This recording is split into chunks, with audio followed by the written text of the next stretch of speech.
Hello, it's DrBiology here, and this video is on genetic engineering and cloning, and this is part of a series of videos on the unit of inheritance, variation and evolution, and I'll be covering content from AQA, GCSE biology and from combined science, both higher tier and foundation tier. So the first thing to talk about is the fact that in this section of work there is quite a lot of detailed content, and therefore in the exam they will give you plenty of information for you to analyze. So they'll give you lots of tables of data and information, written information, to evaluate and give your answers.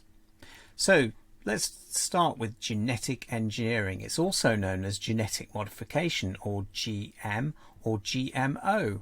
So this involves introducing a gene from one species and putting it into another species to result in a desired characteristic. So genetic engineering involves these basic steps. Firstly, the selection of a desired characteristic. So you need to choose that characteristic first. Secondly, the gene responsible for that characteristic is then cut out of the chromosome. Usually they cut it out with an enzyme. Thirdly, the gene is transferred and it is inserted into another organism's DNA, and then that is copied, and the copying of the modified organism occurs, and therefore you get the outcome that you are looking for. So plant crops have been genetically engineered to be disease resistant or to produce bigger fruit, and also they have looked at improving animals as well. So this is very similar to selective breeding, but the big advantage of this is that it can occur pretty immediately or pretty quickly compared to selective breeding, where you'd have to breed offspring for many generations.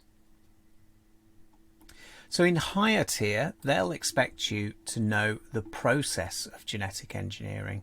Now, one of the key examples in your GCSE is the production of insulin. So you will probably already know that insulin is an important hormone used to treat people with diabetes. So before genetic engineering, there was a massive shortage of supply, and many people would have died from diabetes. They used to get insulin from pigs' pancreases. So what do the steps include?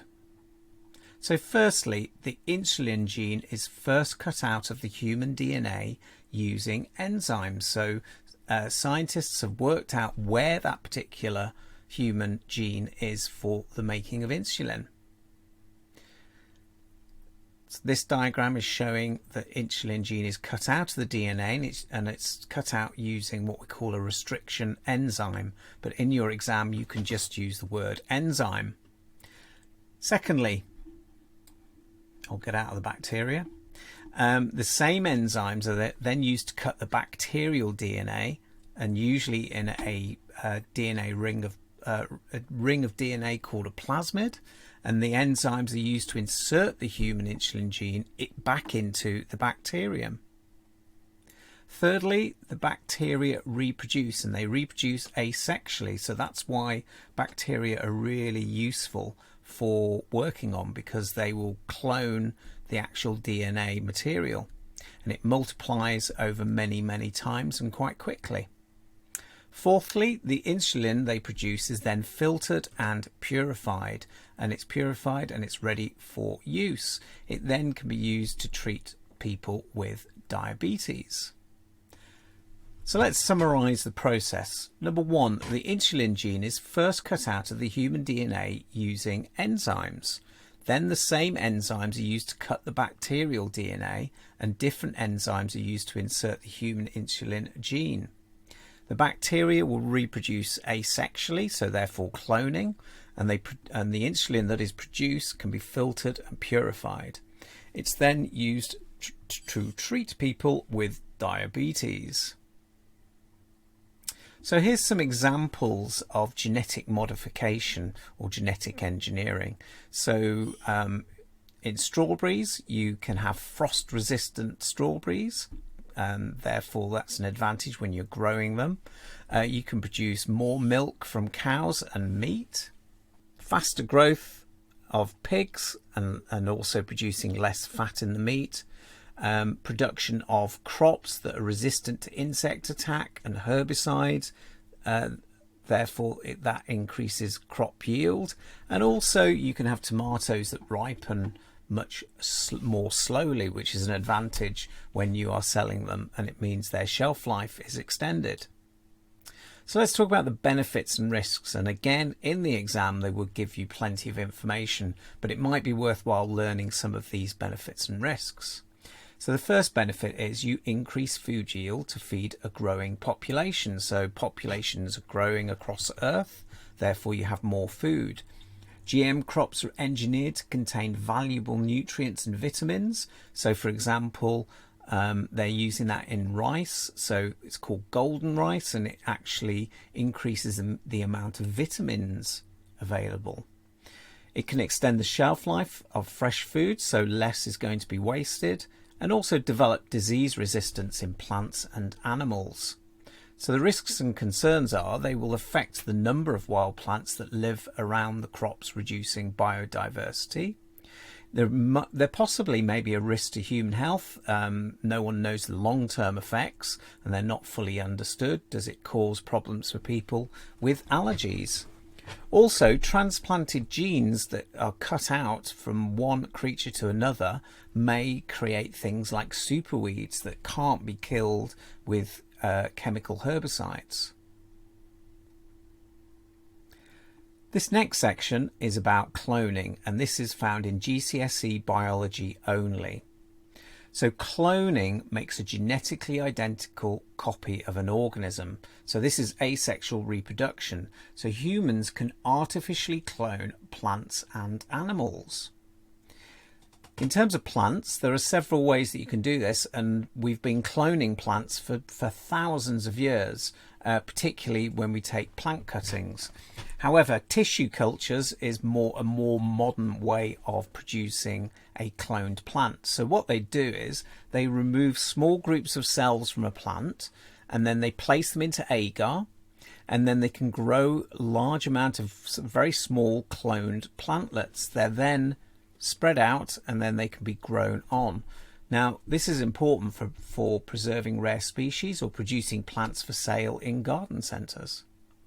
Second is cutting. So this is the thing that we've been doing for thousands of years. So you take a cutting from a parent plant, you can add some rooting hormone and then grow it in soil. So you can take a plant that desirable characteristics of a plant and then copy that plant. So animal cloning is, there's two different ways you can clone animals. Now this first one is not true cloning, and I'll explain that in a second. So this is known as embryo transplants, and this is currently done with livestock in farming. So what you get first of all is an embryo forms bisexual reproduction. So in this case, a bull and a cow would produce an embryo. That embryo would then be removed from the cow, and embryo transplants are when you split apart the cells before they become specialized. And then you transplant the identical embryos into host mothers. Now a host mother is called surrogate. So these, as you can see in the diagram, embryos split into single cells, then they divide to form embryos implanted in the surrogate mother, and the offspring are clones of each other. They are not they're not clones of their parents, but they are clones of each other. This is an advantage in farming, so that you can actually get certain characteristics very quickly. You can use selective breeding, but this method is quicker and more efficient. So adult cell cloning, well, adult cell cloning is true cloning. So this is actually producing a genetically identical clone of an animal. So the first mammal to be cloned was Dolly the sheep in 1996 at the Roslin Institute in Scotland. Now, let's have a look at how they did it. Okay, so you can see two female sheep. What they did was they took a body cell from sheep A and they removed the nucleus, and then they took from a female B, they took an egg cell taken from sheep B, and then DNA from sheep A was inserted into the egg cell from sheep B. So they're actually inserting all of the chromosomes into an egg cell. That egg cell would then develop into an embryo, and then as it says there, few cells develop into embryo, which is placed in the uterus of a host mother. So that's a surrogate mother. And lamb A is a clone of sheep A. Now, at the time, this was hailed as a great discovery, and however, the science was not fully understood. It's still not fully understood, and actually it took over 250 attempts to actually clone Dolly. Now we've gone on to clone many other mammals, obviously in research, and there are possible advantages of doing cloning, but we need to evaluate those very carefully. So again, benefits and risks of cloning. Again, you will be given lots of information, but I would learn some of these benefits and concerns. So the benefit is you produce lots of offspring very quickly with desirable characteristics. So it does help science understand the development of embryo aging and age-related diseases, and it does help you could preserve endangered species. Risks are that you reduce the gene pool. So you have fewer alleles in a population, so that reduces variation, so they could be susceptible to diseases. Cloned animals may not be as healthy as well. There was reports that Dolly died prematurely from diseases that would have been more kind of common in older sheep. Humans may be cloned in the future. We really need to consider that effect on a human if they are being cloned, particularly on the rights of individuals. Okay, so we've reached the question checkpoint. So this first question is for foundation tier, and what I would like everybody to do is to have a read of the question. Pause it, obviously, read the question, and then try and answer it yourself. So pause in 3, 2, 1. So genetic engineering is used to help sufferers of cystic fibrosis. So this is something that we've learnt before if you've watched a previous DrBiology video on inherited conditions. So in the sentence below, cross out the 2 lines which are wrong in each box. So I haven't done that. I should have crossed out the 2 lines, but I'm going to show you the answers. So in genetic engineering, genes are cut out of chromosomes. So I should have crossed out the 2 lines which are wrong. Read the question, DrBiology. Using enzymes. So those are the correct answers. Question 2. Spiders produce a protein thread which is extremely strong compared to man-made fibers. Scientists can now use bacteria to produce the same protein. How can they do this? And this is a true story, by the way. So you want to talk about the processes of genetic engineering. So basically, the gene is cut out. You can mention the enzyme if you wish. You put it into a bacteria, and then you grow those cells. You might want to say that they replicate asexually, and you produce large amount of cells with the same protein. Question 3. This is I think it's both foundation tier and higher tier actually. So again, I'd like you to pause, read it and answer. So in 3, 2, 1. Right, so I was saying to you earlier that you'll be given some information, and this is one of those examples. So it says describe. Now describe is a command word, and it says describe how scientists can transfer the gene from Bacillus thuringiensis to maize plants. Okay, so, and it tells you about the bacterium Bacillus thuringiensis. Luckily you don't have to write it or even read it, but just know that it is a bacteria. And it says how do you transfer the gene? Okay, now this is a bit more involved, well, tiny bit more involved, but describe is literally the process of genetic engineering. So any three from, you can cut out the gene, but if you're doing hides here, you've got to mention that you cut it out from the DNA of the, well, just the DNA. You could maybe talk about the enzyme. You get a mark for mentioning the enzyme, and then it is placed into maize at an early stage of development. So that's using the information that they've given you in the text box. So any three of those would do. Okay, this is the second part. So it's so again, I'd like you to pause, read, have an answer, and then we'll go through it. So in 3, 2, 1. So would you advise farmers to grow GM maize plants? And it says justify your answer by giving advantages and disadvantages of growing GM maize plants. And it does say use the information from the box and your own knowledge to help you. So you've got to have a mix of information there. So there's a lot of information here, and I'll just go through it. Okay, so it does say if you only talk about the advantages and disadvantages, you only get a maximum of 3 out of the 4 marks. You must give a justification. Now, justification is based on the comparison of the relative merits of at least one advantage and one disadvantage. So you might give your own opinion. Okay, so for example, you could say greater crop production and yield. That means that's good for the production of food, but also for the farmer's business, for example. So any of those, 2 of those advantages, 2 of those disadvantages, and a justification would be sufficient.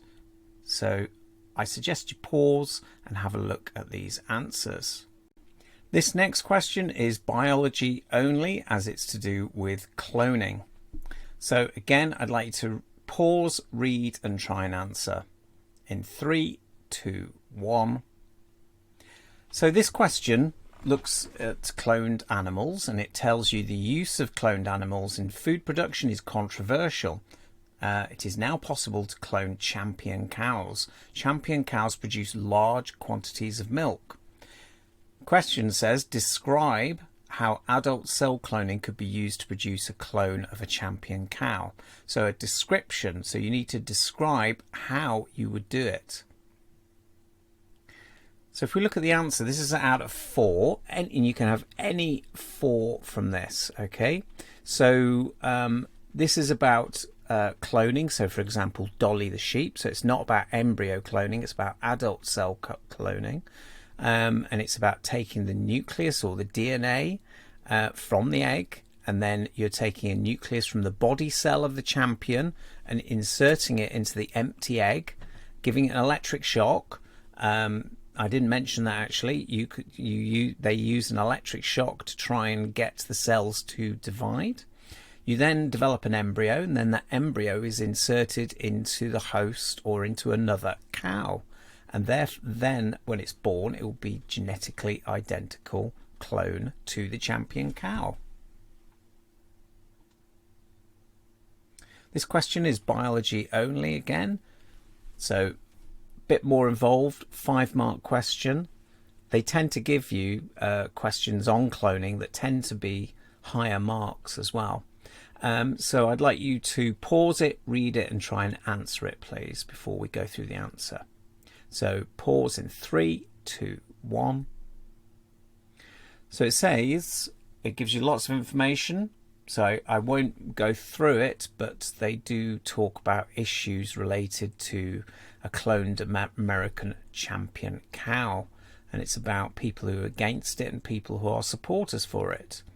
So it says, use the information in the passage and your own knowledge and understanding to evaluate, and that's the key thing, whether the government should allow the production of milk from cloned champion cows. Remember to give a conclusion to your evaluation, so that will be worth 1 mark at the end. So what they're looking for are pros and cons. So you need to use some of the pros and cons in that passage, but also from your own knowledge. So for example, there's economic benefits. The clone calf is not genetically engineered. genetic material isn't altered, and the milk is safe to drink. Cons include consumer resistance, so people are against it. They might not understand the process. It's not proved that the milk is safe. There might be ethical or religious arguments against it, and also it will reduce the gene pool. Then a conclusion is a sensible conclusion for or against, substantiated by information from the passage or the own knowledge. So you can give any answer you like if you're for it or against it. Doesn't matter whether you believe in it, but you need to give your own conclusion. Thank you for listening. I hope you found it useful. Please do subscribe and keep your bell alert reminders on for more videos soon. See you soon.